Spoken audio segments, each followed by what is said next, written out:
तुमचं एखादं काम पूर्ण होण्यासाठी खूप अडथळे येत असतील, अडलेलं काम पूर्ण होत नसेल, तर होळीच्या दिवशी हा उपाय करा. लवकरात लवकर तुमचं जे काम आहे ते पूर्ण होईल. त्यामध्ये येणारे जे अडथळे आहेत ते दूर होतील आणि ते काम पूर्ण होईल.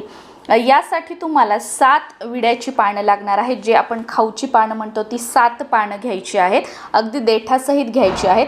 आणि संध्याकाळच्या वेळी म्हणजे होळीच्या दिवशी जेव्हा तुमच्या कॉलनीमध्ये असेल, सोसायटीमध्ये असेल, जी सार्वजनिक होळी प्रज्वलित जिथे होते तिथे हे 7 पानं घेऊन जायचे आहे आणि 7 प्रदक्षिणा घालायच्या आहेत. आणि प्रत्येक प्रदक्षिणा घालताना तुमची जी इच्छा आहे, मनोकामना आहे, एक पान तुमच्या हातामध्ये धरायचं, मनोकामना बोलायची उजव्या हातामध्ये आणि ते एक प्रदक्षिणा झाली की एक पान होळीमध्ये टाकायचं. परत दुसरं पान उजव्या हातामध्ये घ्यायचं, मनोकामना बोलायची, होळीमध्ये टाकायचं. या पद्धतीने 7 वेळा करायचं. काम पूर्ण होईल.